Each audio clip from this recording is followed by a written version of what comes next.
What up, niggas? I'm out here shit. Finna wash my dirt ass car.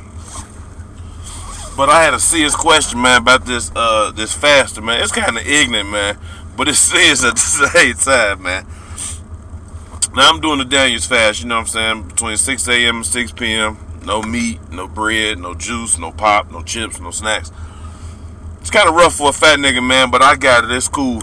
But my biggest question is, seeing that you're not eating meat and bread and shit, you know what I mean? Do that count for pussy too? Like, I'm just asking for those that are fasting and that do this type of shit, do pussy count? Like, if you eat pussy before 6 o'clock, is that technically eating meat? I don't know. Somebody help me out. Answer that. Get back to me. Fuck with me, man. Subscribe to my page. Buy it, bump it, bootleg it, steal it, sell it. I don't give a fuck, man.